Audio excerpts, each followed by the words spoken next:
Muchas personas dan por sentado el derecho a la libertad que garantiza la Constitución de los Estados Unidos de América. Sin embargo, el libro de Apocalipsis afirma que en el futuro ese derecho será abolido. ¿Cómo puede suceder tal cosa? Escuchemos a continuación al pastor Esteban Bor con el interesante mensaje titulado Los Estados Unidos en la profecía. Padre Celestial, gracias te damos por el privilegio de comenzar tu santo día sábado en tu casa de oración. Te damos gracias por tu palabra y pedimos esta noche, al abrirla, que tu Santo Espíritu venga y abra nuestras mentes y nuestros corazones para que podamos escuchar y obedecer tu voz. Te damos gracias por escucharnos y por respondernos en el nombre de Jesús. Amén. Esta noche vamos a estudiar la profecía de Apocalipsis 13, 11 al 18. Y antes de entrar a estudiar esta profecía, yo quisiera repasar brevemente lo que estudiamos en los dos últimos temas. Ustedes recuerdan que analizamos la profecía de Apocalipsis 13, los primeros 10 versículos, y de Daniel 7, la profecía del cuerno pequeño y de la bestia. Ahora, yo quisiera recordarles que en Daniel 2 y en Daniel 7 tenemos una secuencia de reinos que empiezan en los días cuando escribió el profeta y que continúa cumpliéndose en el curso de la historia y alcanza su clímax cuando Cristo regrese en poder y gloria. Es decir, que las profecías se empiezan a cumplir cuando el profeta escribió y luego sucesivamente se cumplen sin interrupción hasta que alcanzan su clímax cuando Cristo regrese. Por ejemplo, tenemos a Babilonia, Medo-Persia, Grecia, el Imperio Romano. Luego el Imperio Romano se divide en 10 reinos. Y en medio de esos 10 reinos se levanta un cuerno pequeño o se levanta la bestia que gobierna 1260 años. Es decir, que las profecías bíblicas funcionan a base de un principio que se conoce como historicismo. La idea de que las profecías no se cumplen todas en el futuro, ni se cumplieron todas en el pasado, sino que empezaron a cumplirse en el pasado, fluyeron en la historia y llegaron a su clímax cuando Cristo regrese en poder y gloria. Ahora, otro punto que debemos reconocer, y es que hay otras naciones que no se mencionan en la Biblia, que son grandes naciones de la tierra. Por ejemplo, tenemos la China. Algunos preguntan, pastor, ¿por qué la Biblia no menciona la China? ¿Por qué no menciona Japón? Esas grandes naciones del Oriente que han existido miles de años. La razón es sencilla. La Biblia únicamente presenta poderes que entran en contacto con el pueblo de Dios. Es decir, la historia de la Biblia es historia religiosa, no tiene como propósito satisfacer nuestra curiosidad política ni nuestra curiosidad histórica. El propósito de la Biblia es mostrar la historia del pueblo de Dios y cómo las naciones están relacionadas con esa historia. Por esa razón es que tenemos la secuencia de reinos: Babilonia, Medo-Persia, Grecia, Roma. Roma se divide en 10 reinos y entonces viene el cuerno pequeño. Ahora, quisiera que ustedes recordaran que en esta secuencia de naciones, cada nación subsiguiente derrota a la nación anterior. Es decir, cuando se levanta el oso, desaparece el león. Cuando se levanta el leopardo, desaparece el oso. Cuando se levanta el dragón, desaparece el leopardo. Y entonces luego al dragón le salen 10 cuernos y el cuerno pequeño. Es decir, que estas naciones se conquistan una a la otra. Le quitan el poder a la nación anterior. Pero la bestia que vamos a estudiar esta noche opera a base de un principio distinto. La bestia que vamos a hablar esta noche, que se encuentra en Apocalipsis 13, 11 al 18, es la segunda bestia de Apocalipsis 13 y es contemporánea con la primera bestia. Es decir, que esta segunda bestia no conquista a la bestia anterior, la que gobernó por 1260 años, sino que se levanta y las dos existen simultáneamente, contemporáneamente. Es más, vamos a ver que esta segunda bestia de Apocalipsis 13 le ayuda a esa primera bestia que gobernó 1260 años a recuperar su poder. Porque recuerdan que esa primera bestia recibió una herida mortal, pero dice en Apocalipsis 13 que esa herida mortal se iba a curar y todo el mundo se iba a maravillar en pos de la bestia. Y vamos a encontrar que esta segunda bestia de Apocalipsis 13 va a ayudar a esa primera bestia a recuperar su poder. Es decir, la primera característica de esta segunda bestia es que esta bestia gobierna contemporáneamente o simultáneamente con la bestia anterior. Ahora, otra característica es que esta bestia de Apocalipsis 13, la segunda bestia, está más al oeste de Europa. Y le voy a explicar por qué razón.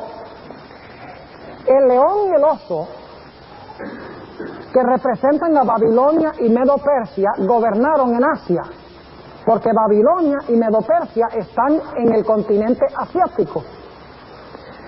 El leopardo, que representa a Grecia, gobernó en el extremo oriental del Imperio Romano.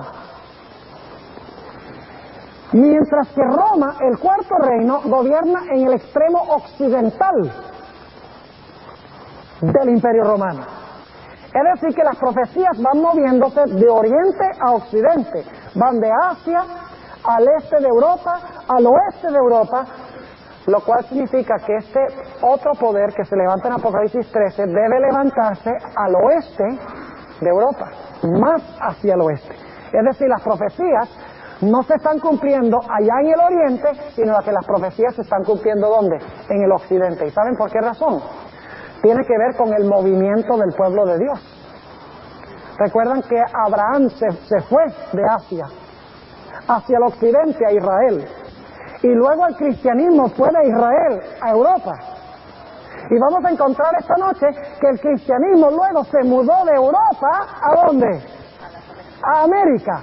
¿América queda al oeste de Europa? ¿Queda más al oeste los Estados Unidos que Europa? Claro que sí. Entonces quiero que noten que esta segunda bestia, que gobierna simultáneamente con la primera, está más al occidente que las primeras bestias. Otro punto muy importante es que esta segunda bestia no puede levantarse en Europa. Este no puede ser un poder europeo. Y ustedes dicen, ¿por qué no puede ser, pastor? Sencillamente porque ustedes recuerdan que los países de Asia, o los imperios de Asia, el león y el oso, y los imperios de Europa, Grecia y Roma, dice la Biblia que se levantaron del mar. En Daniel 7:2 dice que los vientos del cielo combatían en la gran mar. Y el mar, mencionamos la última vez, es el mar Mediterráneo. Estas son las naciones que circundan el mar Mediterráneo. Son los países que se levantan, los imperios que se levantan allá. Babilonia, Medo-Persia, Grecia y Roma, en aquella región del mundo. Pero lo interesante es que esta segunda bestia no se levanta de las aguas, sino que se levanta de la tierra. Eso significa que tiene que levantarse en otra parte.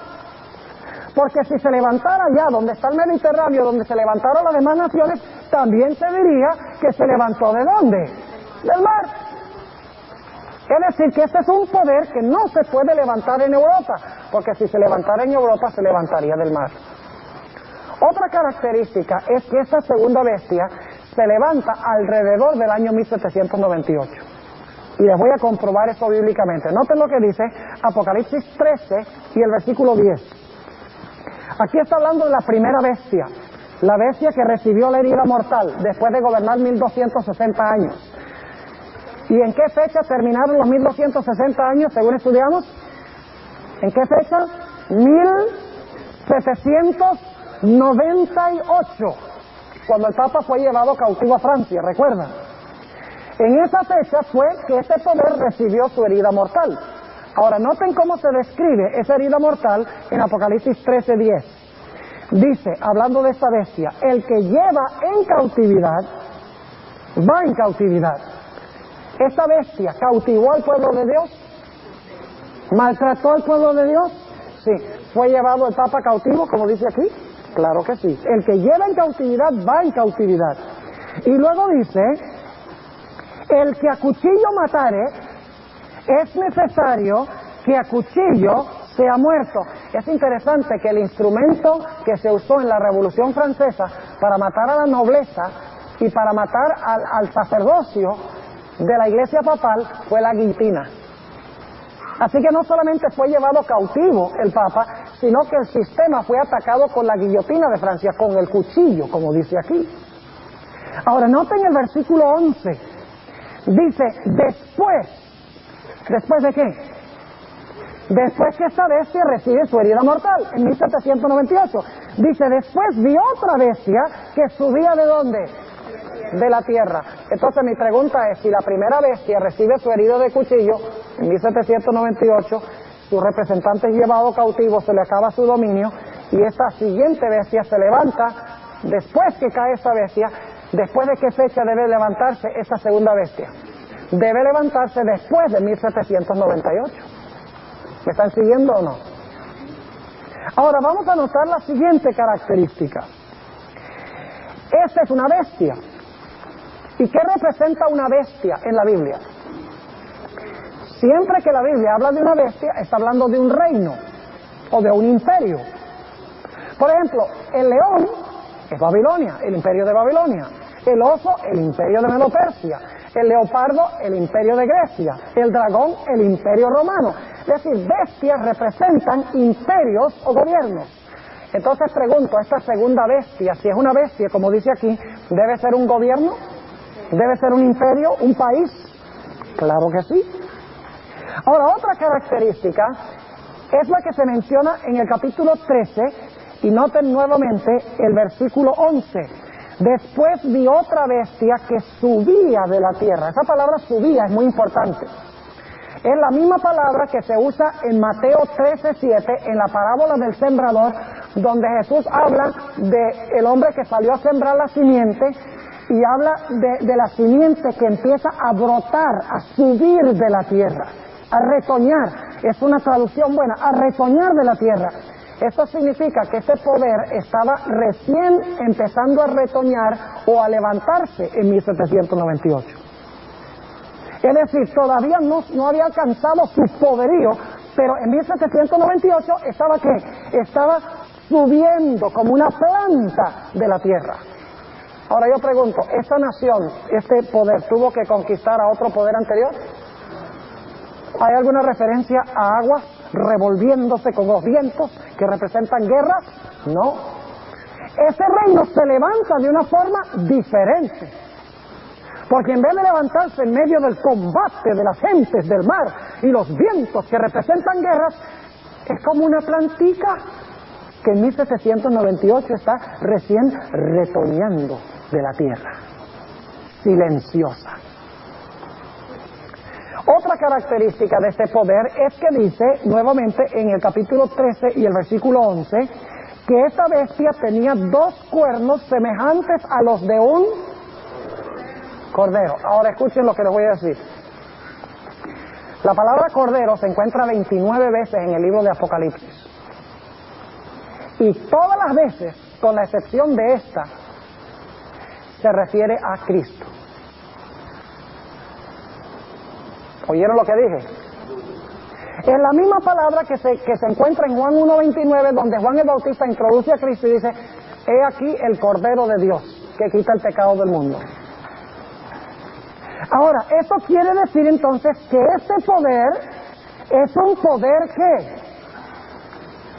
Cristiano. Muy bien, por allí lo oí. ¿Por qué? ¿Por qué es un poder cristiano? Porque tiene cuernos de cordero, y el cordero es un símbolo ¿de quién? De Cristo. Esos 2 cuernos de cordero deben representar 2 principios que tiene esta potencia, que son principios que enseñó Cristo cuando estuvo en la tierra. Es decir, 2 principios cristianos deben ser el fundamento de esta nación que está retoñando en 1798. Otra característica, ya lo he mencionado, pero lo voy a repetir, es que este poder no conquista a un poder anterior.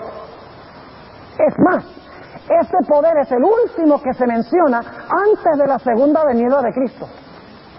Eso es lo interesante. Cuando esta bestia se alía o se une con la bestia anterior, ese es lo último.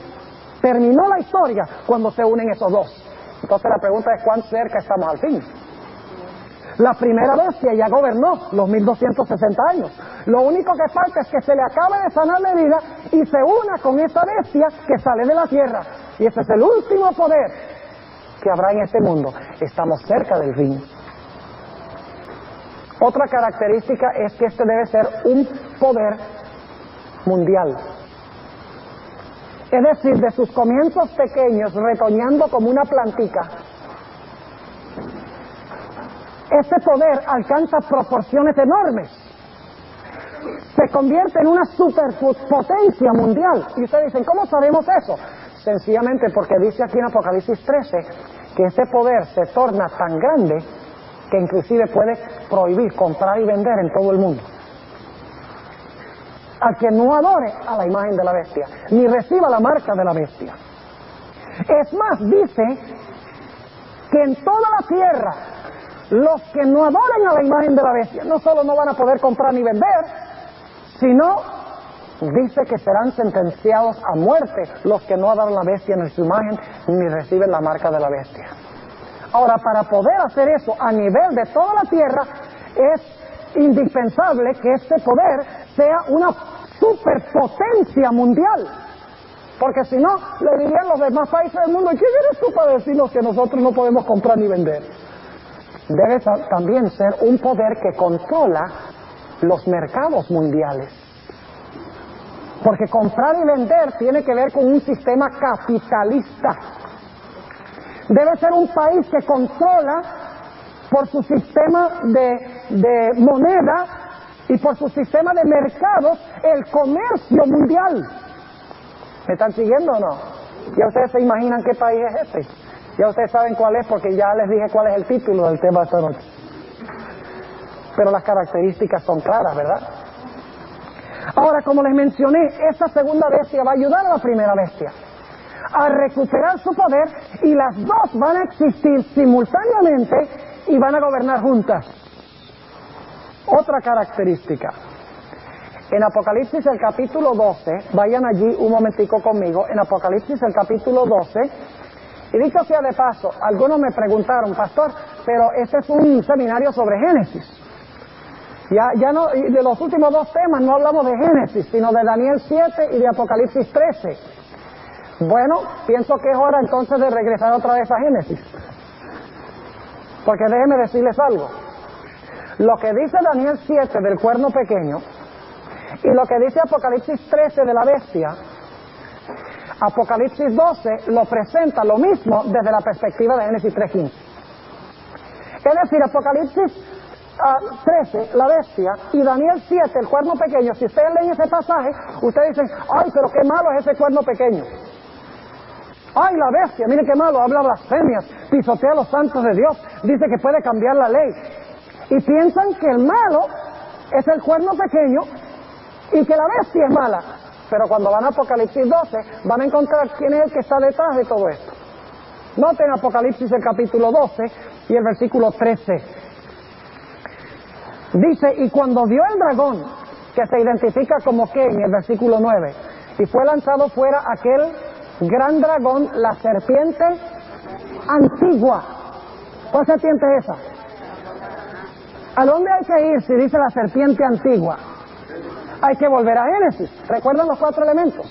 Había una mujer, la mujer tenía una simiente, hay enemistad y hay una serpiente. Ahora noten Apocalipsis 12:13, y cuando vio el dragón o la serpiente antigua, que él había sido arrojado a la tierra, persiguió ¿a quién? Aquí estamos entrando en Génesis 3:15. Persiguió a la mujer que había parido al hijo varón. Y fueron dadas a la mujer 2 alas de grande águila, para que de la presencia de la serpiente, ¿de la quién? ¿Quién es el que está detrás de esta persecución del cuerno pequeño y de la bestia? ¿Quién es? Es Satanás. Versículo 14, fueron dadas a la mujer 2 alas de grande águila para que de la presencia de la serpiente volase al desierto, a su lugar, donde es mantenida por un tiempo y tiempos y la mitad de un tiempo. ¿Cuál fue el poder que gobernó ese mismo periodo de tiempo? El cuerno pequeño. Pero ¿cuál es el poder que está detrás del cuerno pequeño? La serpiente antigua. Y la mujer es la iglesia. Fíjense, Génesis 3:15. La serpiente va a tener enemistad con la mujer y va a tratar de destruirla. Va a haber enemistad, una serpiente, una mujer, y cuando lleguemos a Apocalipsis 12:17 vamos a encontrar la simiente de la mujer. Y ahora noten lo que dice el versículo 15. ¿Cuánto tiempo va a gobernar la serpiente o el cuerno pequeño o la bestia? ¿Va a gobernar cuánto? 1260 años. Tiempos, la mitad de un tiempo. Y luego dice en el versículo 15, y la serpiente echó de su boca tras la mujer agua como un río, a fin de hacer que fuese arrebatada del río. ¿Qué representan las aguas en la Biblia? Ya lo hemos estudiado. Gentes, muchedumbres, naciones y lenguas, ¿verdad? ¿Dónde está sucediendo esto? ¿Dónde están las aguas, verdad? Pero ahora va a venir un poder al rescate. Note lo que dice el versículo 16. Y la tierra ayudó a la mujer. Cuando las aguas allá quieren ahogar a la mujer, ¿quién viene al rescate? La tierra, que tiene 2 principios cristianos. Noten, la tierra ayudó a la mujer y la tierra abrió su boca y sorbió el río que había echado el dragón de su boca. Es decir, que ahora la tierra se traga las aguas de persecución y le da refugio a la mujer. Esto quiere decir que este poder que se levanta de la tierra en algún momento debe haberle dado refugio a los que estaban siendo perseguidos en Europa. ¿Me están siguiendo o no? ¿Sí vamos bien? Que los veo como apagados esta noche. Comieron mucho antes de venir, ¿verdad? No, tienen que comer esa después de venir. Así van a estar alerta y bien despiertos. Este es un tema de mucha importancia que estamos estudiando. Ahora, noten una característica más y luego vamos a proceder a identificar quién es esta bestia. A ese poder, noten Apocalipsis 16:13, Apocalipsis el capítulo 16 y el versículo 13 se le da un nombre. Apocalipsis 16:13. Y antes de leer ese versículo, déjenme recordarles que ya hablamos del dragón de Apocalipsis 12, ¿verdad? Es el poder que trató de matar a Jesús cuando nació. Ya hablamos de la primera bestia de Apocalipsis 13, que se conoce como la bestia. Ahora esta noche estamos hablando de la segunda bestia de Apocalipsis 13, que se conoce como la imagen de la bestia. Dragón, bestia, imagen de la bestia. Pero noten qué nombre se le da al tercer poder en Apocalipsis 16:13. Dice allí, y vi salir de la boca del dragón, ahí está el mismo dragón de Apocalipsis 12, ¿y de la boca de quién? De la bestia, ese es el poder que gobernó 1260 años. ¿Y de la boca de quién? Del falso profeta. ¿Cómo se le llama a esta bestia también? La segunda bestia, se le llama ¿el qué? El falso profeta. Ahora, ¿por qué eso es importante? Déjenme decirles por qué. Sencillamente porque ese es un poder, tiene que ser un poder religioso que profesa seguir a Dios. Y les voy a explicar por qué razón. ¿Saben ustedes que muchas personas creen que un falso profeta es una persona que predice algo y ese algo no se cumple? Como Jim Dixon, por ejemplo, cuando estaba viva. Decía algunas cosas, bueno, que este artista de Hollywood se va a casar con esta artista de Hollywood. Y no pasaba. Esa mujer es un falso profeta. Pero el falso profeta en la Biblia no tiene ese rasgo característico. ¿Saben ustedes que si leen los pasajes en la Biblia que hablan de los falsos profetas tienen una categoría muy especial? En primer lugar, los profetas siempre son llamados, o casi siempre, en la mayoría de los casos, son llamados para hablarle al pueblo de Dios. Los profetas, generalmente, con pocas excepciones, como Jonás, que fue mandado a un país pagano, pero muy raras veces, con la mayoría de los casos, los profetas eran mandados al pueblo de Dios, los que profesaban ese pueblo de Dios. ¿Y saben ustedes lo que hacían los verdaderos profetas? Le decían al pueblo de Dios, miren, ustedes están andando mal. Ustedes están quebrantando el pacto de Jehová. Ustedes están desobedeciendo los mandamientos de Jehová. Y por eso Jehová los va a llevar cautivos. Jehová los va a castigar. porque están quebrantando sus mandamientos y su ley. Y el profeta decía, vuelvan otra vez a Dios. Como Elías, es un ejemplo clásico. Nuestro último tema en esta conferencia va a ser sobre los 3 Elías de la Biblia, porque hay 3 Elías en la Biblia. Dice que Elías iba a devolver el corazón de los padres a los hijos y los hijos a los padres. Iba a lograr que la gente regresara a su Dios. Es decir, el profeta no es llamado primordialmente a profetizarle al mundo, sino a llamar a la iglesia al arrepentimiento por la iglesia estar desobedeciendo a Dios. ¿Y saben lo que es un falso profeta? Es también uno que se levanta en medio del pueblo de Dios. Ustedes pueden leerlo, por ejemplo, en el libro de Deuteronomio, el capítulo 13. No lo vamos a leer ahora, pero yo quisiera que ustedes lo lean. Allí dice que el falso profeta es uno que se levanta y hace señales y prodigios. Ahí se usa, no solo en Apocalipsis 13. Dice, si se levanta un profeta que hace señales y prodigios y luego le dice a la gente que desobedezcan la ley de Jehová, dice Dios, no crean a ese profeta, porque ese es un falso profeta. Óigame, ¿cuántos falsos profetas hay predicando desde los púlpitos de las iglesias hoy? El verdadero profeta llama al pueblo a regresar a obedecer a Dios, mientras que el falso profeta le dice, no, los mandamientos de Dios, eso no es tan importante, el sábado, eso no es tan importante, lo importante es que tú ames a Jesús y todo te va a salir bien, todo va a andar bien. Mucho cuidado. Dice en Primera de Reyes 18, 17 y 18 que cuando Elías se consiguió con el rey Acab, que era rey de Israel, del pueblo profeso de Dios, le dijo, ¿por qué claudicáis entre dos opiniones? Y luego le dice, yo no he alborotado a Israel, sino tú y la casa de tu padre, porque han quebrantado los mandamientos de Jehová y están adorando al Dios Sol, al Dios Baal. Es decir, que este poder va a ser un poder profesamente cristiano, pero que le va a enseñar a la gente que no es necesario hacer qué cosa, que no es necesario guardar la ley de Dios. Ahora vamos a identificar qué poder es este. ¿Ustedes se pueden imaginar qué poder es este? ¿Qué nación es esta que se describe aquí? No hay duda, hay una sola nación que cabe con todas estas características, que es los Estados Unidos de Norteamérica. Y déjenme repasar ahora las características y explicarles por qué razón. En primer lugar, yo les pregunto, ¿los Estados Unidos y el papado existen contemporáneamente? ¿Existen hoy al mismo tiempo? Claro que sí. El papado en Europa, los Estados Unidos acá. ¿Están los Estados Unidos más al oeste que la bestia que gobernó antes? Ahora fíjense qué interesante. Tenemos entonces una secuencia. Tenemos Asia, hacia el oriente de Europa, el occidente de Europa y luego América.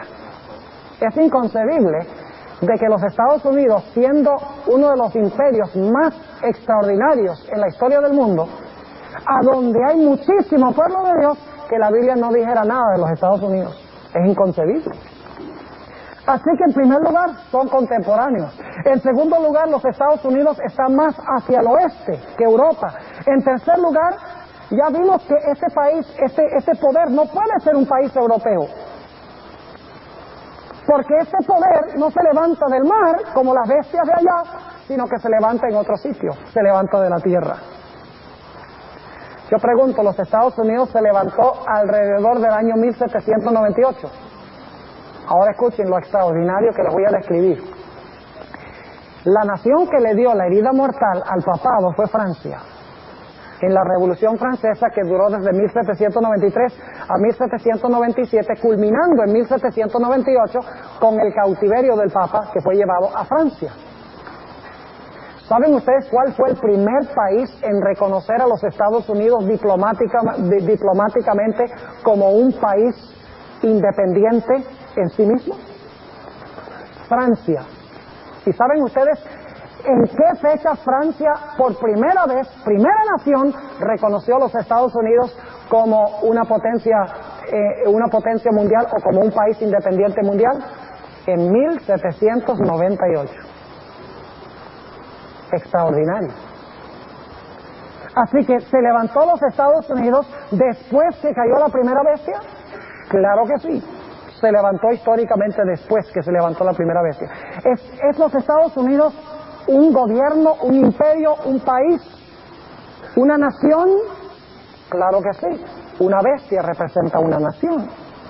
Ahora, en 1798 los Estados Unidos estaban recién retoñando, estaba recién comenzando. Escuchen lo que les voy a decir. ¿Saben ustedes cuántos habitantes tenía todos los Estados Unidos en el año 1701? 262,000 habitantes. ¿Saben cuántos habitantes tenía en 1776 cuando se firmó la Declaración de la Independencia? 2.8 millones de habitantes. ¿Saben ustedes cuántos habitantes tienen los Estados Unidos hoy? Más de 250 millones. ¿Estaba recién retoñando en esa época? ¿Era reconocida como una potencia mundial todavía? No, pero ¿estaba qué? Estaba creciendo como una ¿qué? Como una planta, silenciosamente. Es más, los historiadores lo describen de una forma muy interesante. Noten una revista que se llama Dublin Nation, que fue escrita en 1850, esta cita. El que está escribiendo no es religioso, es secular. O sea, es un escritor que no conoce de la Biblia. Noten cómo describe el levantamiento de los Estados Unidos. Dice, un imperio americano se está levantando. Noten la terminología, se está levantando. Nosotros los isleños, porque él está en Irlanda, la isla de Irlanda, dice, nosotros los isleños no tenemos ni idea de los eventos extraordinarios que en medio del silencio de la tierra están añadiendo diariamente al poder y orgullo de esta nación gigantesca. Noten cómo lo describe, dice, en medio del silencio de la tierra. Y luego en otra cita, G.A. Townsend, en el libro El Mundo Nuevo comparado con el Antiguo, página 462, él dice, como una semilla silenciosa crecimos hasta llegar a ser un imperio. Hablando de los Estados Unidos. Así dicen los historiadores, así que en ese tiempo se estaban recién levantando de la tierra. Ahora yo pregunto, ¿los Estados Unidos tenían dos principios sobresalientes que son principios cristianos cuando se originó como nación? ¿Saben ustedes cuáles son esos dos principios que son principios en armonía con Cristo? Que caracterizaron a los fundadores, a Washington, Franklin, Jefferson. Todos hablan de dos principios especiales que ellos querían que esta nación fuera diferente que Europa. Lo llamaron republicanismo y protestantismo. Republicanismo sencillamente significa una nación sin rey, es decir, democracia civil, porque todos los países de Europa eran monarquías y todo el mundo decía lo que decía el rey, eso hacía la gente. Aquí querían establecer un gobierno de, para y por el pueblo, republicanismo, una república donde el pueblo gobernara. Pero al mismo tiempo querían establecer una nación establecida en el principio del protestantismo, es la idea de una iglesia sin papa, donde la gente también tuviera libertad para adorar a Dios de acuerdo a los dictámenes de su propia conciencia. Es decir, libertad civil y libertad religiosa, pero separadas las dos cosas. ¿Ustedes creen que esa gente sabía lo que estaba haciendo? ¿Ustedes creen que Jefferson y Washington y Franklin y los fundadores de este país estaban mucho más cerca a lo que había pasado en Europa? ¿Creen ustedes que ellos sabían a primera mano lo que había pasado en Europa cuando se unía el poder del imperio con el poder de la religión? Claro que lo sabían. Y por eso cuando vinieron acá dijeron, aquí vamos a establecer algo diferente, vamos a probar un experimento. Aquí lo que vamos a hacer es aplicar dos principios, sí, libertad civil y libertad religiosa, separación de iglesia y Estado, para que todos puedan adorar a Dios como ellos vean necesario, sin que el gobierno civil los obligue a obedecer o a adorar de cierta forma. Quisieron cambiar todo lo que había pasado en Europa. Es más, los padres peregrinos que vinieron a este país vinieron huyendo de las persecuciones de Europa. En 1620 llegaron a Plymouth Rock, Massachusetts. Yo he estado allí. Para mí fue emocionante estar allí donde tienen esa piedra. No se sabe que esa es la piedra, pero es la playa, por lo menos donde llegaron. Y conociendo yo la historia de cómo sacrificaron, pasaron meses cruzando el mar y muchos de ellos murieron en el primer invierno, tratando de escapar a las aguas que echó el dragón de su boca, viniendo a la tierra para hallar refugio. Para mí fue emocionante repasar esa historia en mi mente. ¿Es esa una de las características que estudiamos? ¿La tierra le dio refugio a la mujer? ¿Se tragó las aguas de persecución? Claro que sí. Ahora, los padres fundadores sabían muy bien lo que pasa cuando se une la iglesia con el Estado, porque ellos habían visto lo que pasó con el papado cuando se unió con el imperio. Por lo tanto dijeron, aquí no va a ser así. Ellos conocían los principios que estableció Cristo. Ellos sabían que Jesús había dicho, dad a César lo que es de César y a Dios lo que es de Dios. Es decir, no me mezcles lo de César con lo de Dios. Ellos sabían que Jesús había dicho, mi reino no es de este mundo.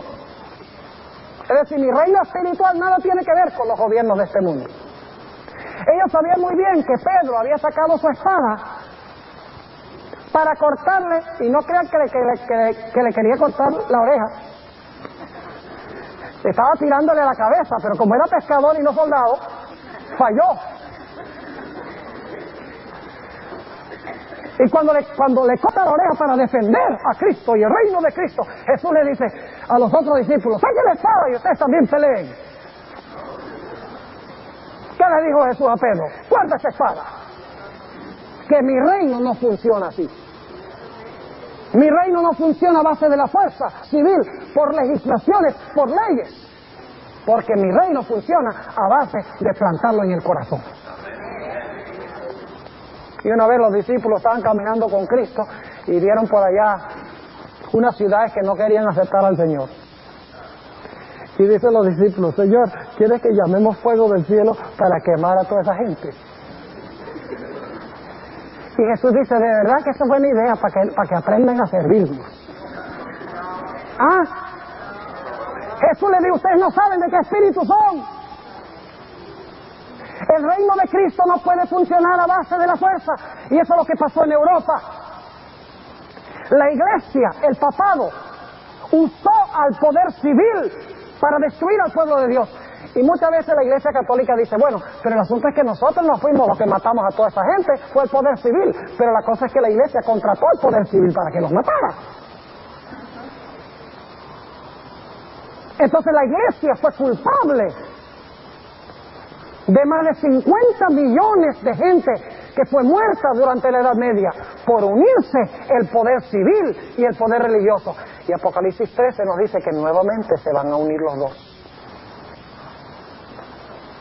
Déjenme leerles algunas citas aquí de los padres fundadores. ¿Saben ustedes que Juan Wesley, un paréntesis, ¿saben quién es Juan Wesley? El fundador de la iglesia metodista. ¿Saben que él sospechaba que se iba a levantar un poder muy pronto? Cuando escribió en 1754, todavía no había llegado 1798, él sospechaba que iba a levantarse muy pronto esa segunda bestia. Noten lo que dice en su libro Nuevo Testamento con notas explicativas, página 427. Él dijo, otra bestia está por levantarse. Aún no se ha levantado, pero no puede estar muy lejos, pues ha de aparecer al final de los 42 meses de la primera bestia. Y eso lo está escribiendo en 1754. Ya sospechaba, ya sabía cuál era la bestia que estaba gobernando. ¿Saben ustedes que todos los reformadores protestantes creían que el papado era el anticristo? Lutero, Calvino, Knox, Zwinglio y otros reformadores de menos renombre, todos decían que el papado, el cuerno pequeño, la bestia, el hombre de pecado, el anticristo, era la iglesia papal. Pero hoy en día las propias iglesias que ellos fundaron dicen no, porque se han extraviado de sus propios fundadores. Ahora noten lo que dijeron algunos de estos padres eclesiásticos. Esto es George Washington. El omnipotente Dios creó a la mente libre, Todo intento de influenciarla por medio de castigos o cargas temporales es desviarse del plan del santo autor de nuestra religión.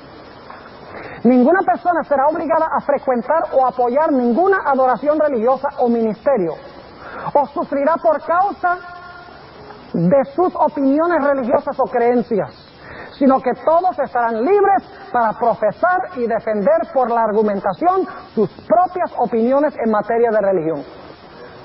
Si usted hubiera hecho eso en la Edad Media, hubiera terminado encarcelado con todas sus propiedades confiscadas y cuidado lo matan. Thomas Jefferson dijo: solo el error necesita el apoyo del Estado. La verdad se puede mantener por sí misma. James Madison, que fue el artífice de la Constitución, dijo: yo creo en la separación total de la Iglesia del Estado. Benjamin Franklin dijo, escuchen bien, cuando una religión es buena, creo que se apoyará a sí misma. Y cuando no se apoya a sí misma, y Dios no se encarga de apoyarla, de tal manera que los que la profesan tienen que pedirle a los poderes civiles que la ayuden, es señal, creo yo, de que es una religión mala.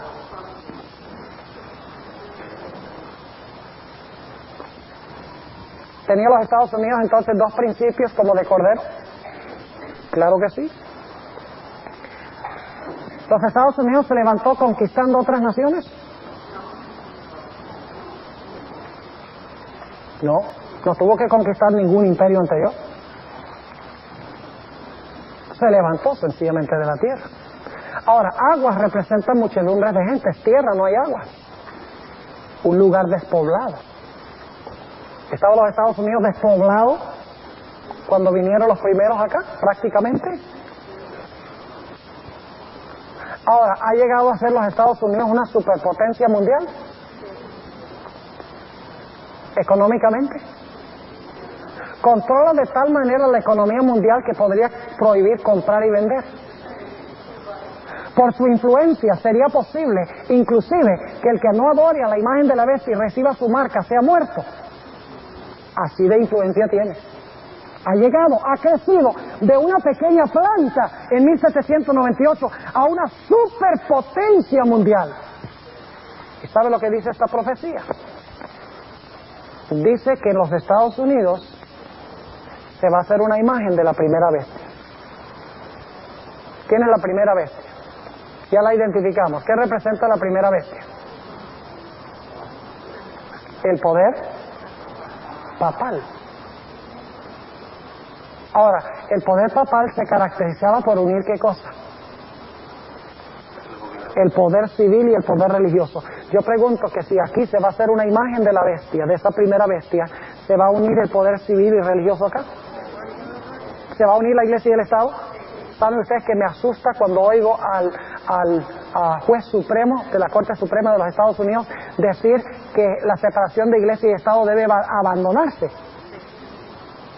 En un momento les voy a leer esa cita. Eso me causa pavor. Cuando yo veo que en los Estados Unidos, en la revista Times, se nombra al Papa el hombre del año, 1994.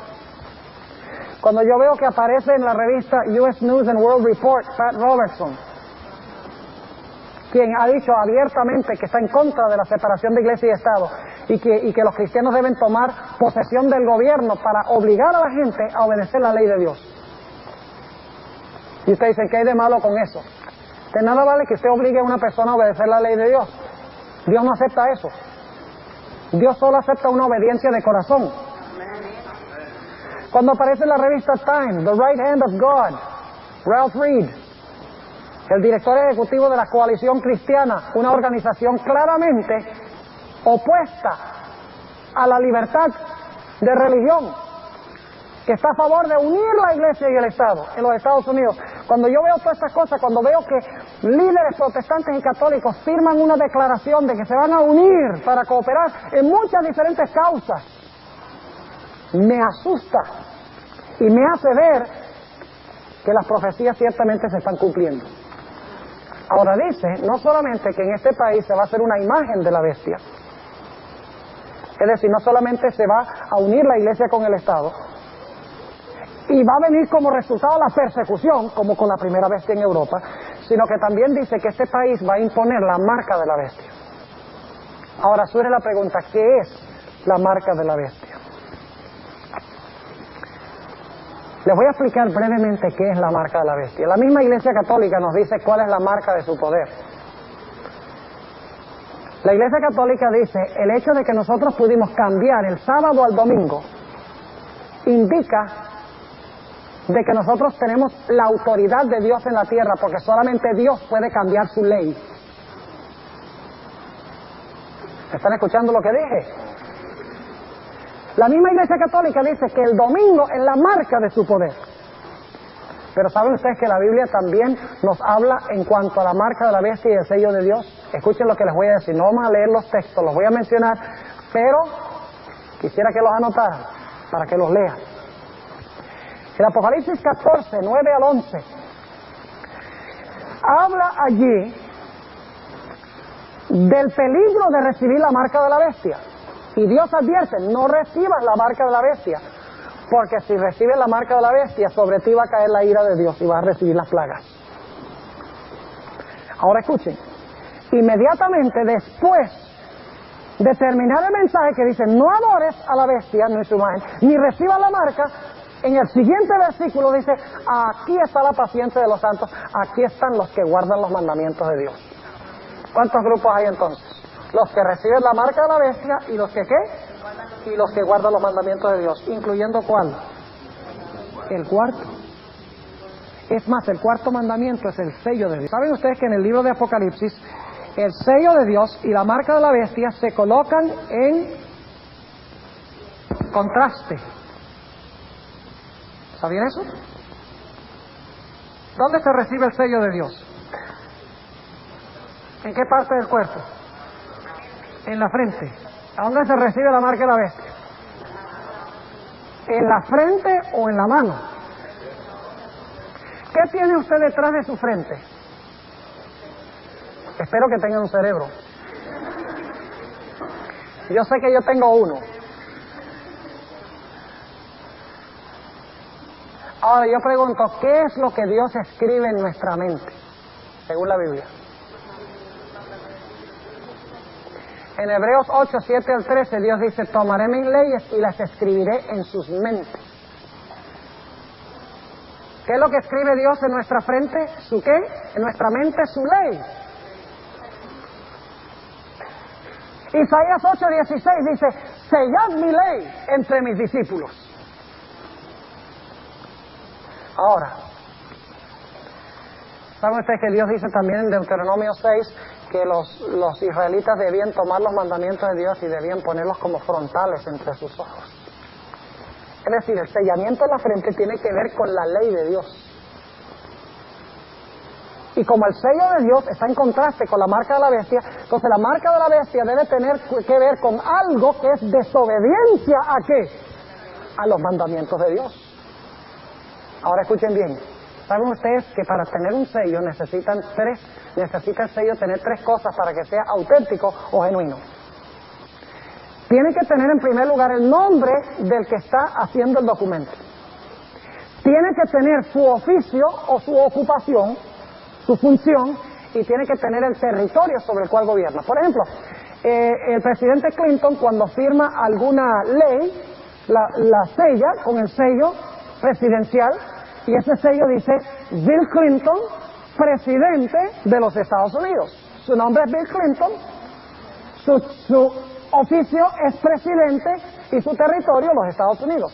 Ahora, ¿saben que no solamente ese es el caso en tiempos modernos, sino en tiempos antiguos? Se han descubierto tabletas con leyes escritas, que al mismo tiempo que fueron escritos los 10 mandamientos. Y esas tabletas están escritas por ambos lados. Están escritos adelante y atrás de la tabla están escritos lo mismo. Pero en la parte de al frente de la tabla, el rey que escribió esa ley coloca en el centro mismo de la tableta de barro un sello. y entonces el sello bien grandote ahí en el centro borra parte de la escritura. El sello cuando se pone quita parte de la escritura, como es lodo mojado. Pero entonces, ¿cómo sabía la gente qué decía la ley? Sencillamente volteaba la tabla y en el otro lado estaba escrita la ley. En un lado tenía el sello mostrando que era auténtico, y en el otro lado estaba el documento completo. Ahora saben ustedes que en Éxodo 32, 15 y 16 dice que los 10 mandamientos fueron escritos en tablas y en ambos lados. ¿Dónde esperaría usted encontrar entonces el sello de Dios? En el centro de la ley. ¿Y qué mandamiento se encuentra en el centro mismo de la ley de Dios? El mandamiento del sábado. Ahora escuchen lo que voy a decir. ¿Por qué adoramos nosotros a Dios? ¿Por qué adoramos a Dios? Porque Dios es nuestro creador. Lean el Salmo 95, 1 al 6, dice que le adoramos porque Él es nuestro creador. Es el único Dios porque es nuestro creador, por eso le adoramos. Ahora pregunto, ¿cuál es la señal de que Dios es el creador? ¿Qué señal nos ha dado para recordarnos que es el creador? O sea, usted no puede separar el sábado de la adoración y del creador. ¿Me están siguiendo o no? La señal del creador es el sábado. Entonces yo pregunto, ¿cuál es la señal de la bestia? Él debe también tener su ¿qué? Debe tener también su señal. Si la señal de Dios es el sábado, de que Él es el creador, ¿cuál debe ser la señal de la bestia, que es contrario a Dios? Debe ser otro día. Y escuchen bien lo que voy a decir. En el libro de Génesis vemos que Dios desde el mismo comienzo, antes del pecado, hizo el sábado.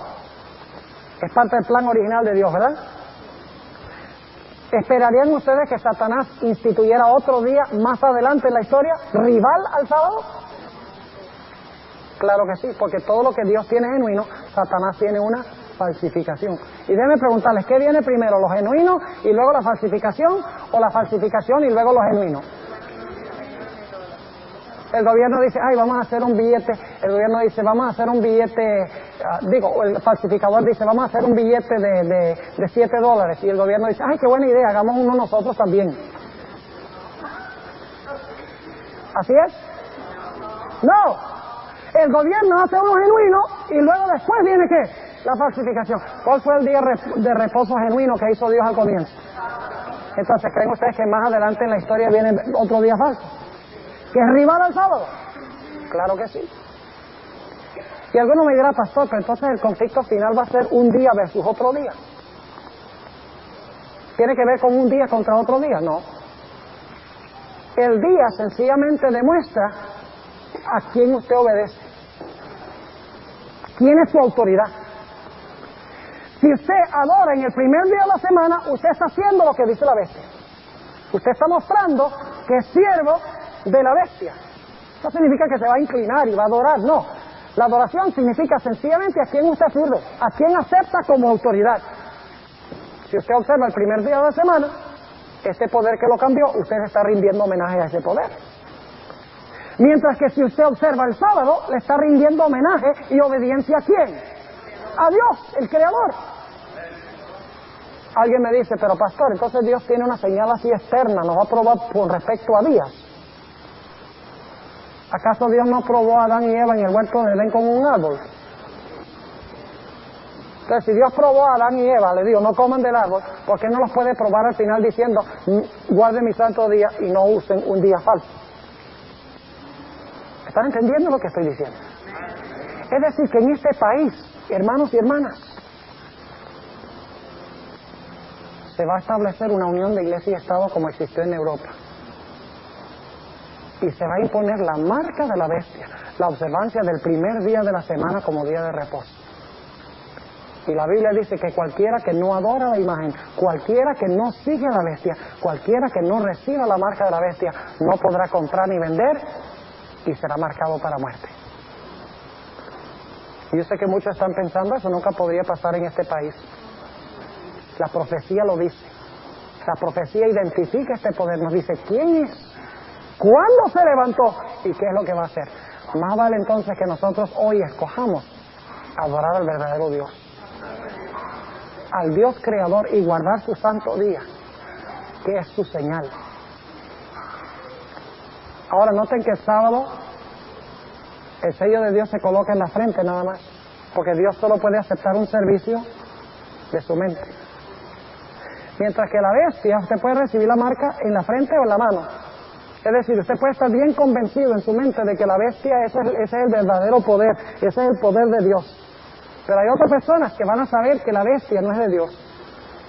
Pero para poder comprar y vender, en la mano derecha representa trabajo, porque uno trabaja con las manos. En la Biblia, Eclesiastés habla de usar la mano para trabajar. Mucha gente, aunque saben que la bestia está errada, para poder comprar y vender, y para no morir, aunque no tienen convicción de que la bestia tiene razón, van a recibir la marca en la mano, por conveniencia.